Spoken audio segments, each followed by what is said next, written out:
एक भारत में एक जगह है, वहां भीड़ नहीं है ज्यादा, लेकिन बहुत अद्भुत जगह है। उस स्थान का नाम है जागेश्वर। क्या नाम है? जागेश्वर।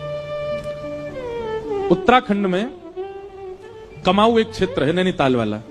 वहां जब आप ऊपर जाएंगे तो वहां तीन स्थान है महादेव के, जागेश्वर, बागेश्वर और मुक्तेश्वर।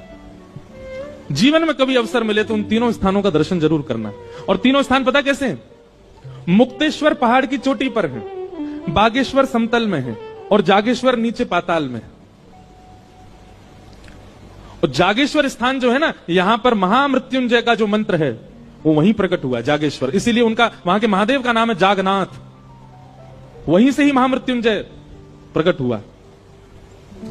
वहां की कथा ऐसी बताते हैं कि जागनाथ उनको इसलिए कहा जाता कि वो नाथ इतने सिद्ध थे, सब लोग ध्यान से सुनना, कि कोई व्यक्ति आके कुछ भी मांग ले सब पूरत कर देते थे। एक बार एक कहीं के राजा ने किसी अच्छे राजा की हिंसा की कामना उनसे की, वो तो सबको आशीष देते थे, बोले तथास्तु।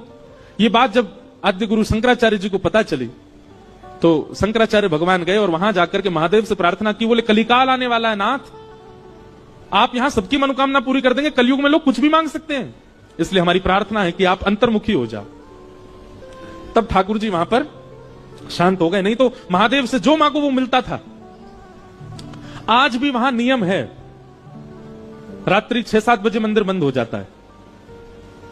और फिर उसके बाद वहां आप देखेंगे कि दंपति, पति पत्नी अपने हाथ में दिया लिए रात भर खड़े रहते हैं। कहीं के भी बहुत सारे दंपति चारों ओर से मंदिर को घेर के ऐसे हाथ में दिया लेके खड़े रहते हैं। और कब तक खड़े रहेंगे? सुबह जब तक मंगला के दर्शन नहीं खुलेंगे तब तक खड़े रहते हैं। क्यों? मंगला होती जैसी वो दीपक महादेव को अर्पित करते हैं तो जिनको संतान नहीं है उनको संतान की प्राप्ति होती, ऐसा वहां कहते हैं। तो रात्रि 12 बज रहे थे, वहां 7-8 बजे ऐसा लगने लगता है कि 1-2 बज गए रात के, इतना शांत है। तो रात्रि 12 बजे मैं उठा, खिड़की खोली तो देखा इतने सारे दंपति खड़े थे और हाथ में दिया लिए।